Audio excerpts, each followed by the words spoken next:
আমল করব কেন আপনার উসিলা ছাড়া আমরা জান্নাতে যেতে পারবো না, সবাই জাহান্নামী হয়ে যাব।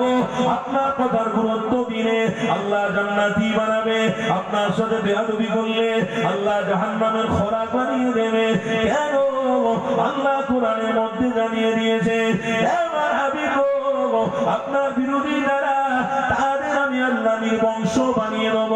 আল্লাহ কোরআনে জানিয়ে দিয়েছে সূরা আল-হাবের মধ্যে রয়েছে বিসমিল্লাহির রহমানির রহিম তাব্বাত ইয়াদা আবি লাহাব ওয়া তাব মা আগনা আনহু মালুহু ওয়া মা কাসাব সায়াসলা নারান যাতা লাহাব ওয়া ইমরাতুহু হাম্মালাতাল হাতাব ফি জিদিহা হাবলুম মিন মাসাদ।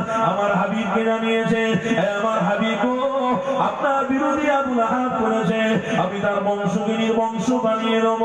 যারা আমার রাসূলের বিরোধী করবে তার বংশকে আমি নির্বংশ বানিয়ে দেব। আমার হাবিব আপনি এগিয়ে যান, দুনিয়ার মানুষ যদি আপনার বিরোধী হয়ে যায় আমি আল্লাহ আপনার জন্য যথেষ্ট। আর জোরে বলো লোকেরা তরুণীরা আমার নবী দিওয়ানারা হযরত আবু বকর সিদ্দিক, হযরত উমর ফারুক, হযরত সাইদ, হযরত সাবির তিনি বলতে রয়েছে ইয়া রাসূলুল্লাহ হাবিবাল্লাহ আপনার উসিলা দিয়ে আল্লাহর জান্নাতি হওয়া যাবে। আপনার বিরোধী কাজ করলে হযরত সাইদ বলছে আমি জাহান্নামী হয়ে যাব। আল্লাহ নবী সাহাবীকে বলতে লাগলেন এ বাবা যাবে রাসূলুল্লাহর সাথে তোমার মহব্বত অনেক আছে, এ বাবা যাবে কেন তোমার অন্তরে আল্লাহ নবীকে বসিয়ে ফেলেছো, কি পেয়েছো, কোথায় থেকে পরিচয় পেয়েছো, এই যে শুনে রেখে দিও। বুখারী শরীফের হাদিসের মধ্যে রয়েছে আমার রাসূলুল্লাহর সাথে হযরত সাবির হুজুর আমার সফরের মধ্যে বেরিয়েছিল।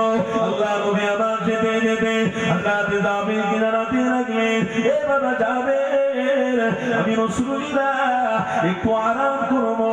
আর আমার রাসূলুল্লাহ ওই গর্ত গরম বালুতে মরুভূমিতে হযরত সাবিরকে জানাতে লাগলো এইখানেই আমি আরাম করবো।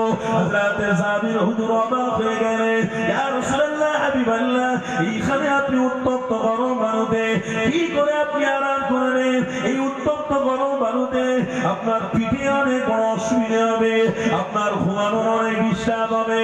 আমার রাসূলুল্লাহ জানাতে লাগলেন এ বাবা যাবে রে আমি তামাম মাখলুকের জন্য মুস্তাফা হয়ে এসেছি, শিক্ষা গুরু হিসেবে এসেছি। আমি রাসূলুল্লাহ যেটা যেটা করব তারা আমার উম্মত সেটাই করবে। আমি তাদের জন্য শিক্ষা আমি যেটা করে দেখাবো তারা সেটাই করে বেড়াবে।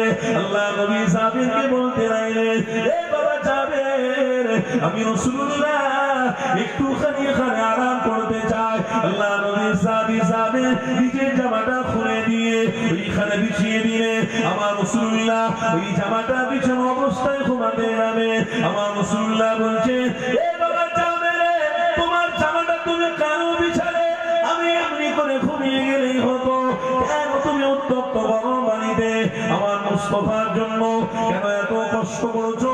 আল্লাহ নবী যখন করেছে হযরত সাবির বলছে ইয়া রাসূলুল্লাহ হাবিবাল্লাহ আমি আমার হাবিবের জবান থেকে শুনেছি ওয়াজাবাত লাহু শাফাতি যে আমার রাসূল হবে না, আমার রাসূলুল্লাহ শাফাত সে ব্যক্তি পাবে না, আমার রাসূলুল্লাহর রশরিনে হবে না, কাল কিয়ামতের দিনেতে আরশের ছায়া তার কবরে ঝুলবে না।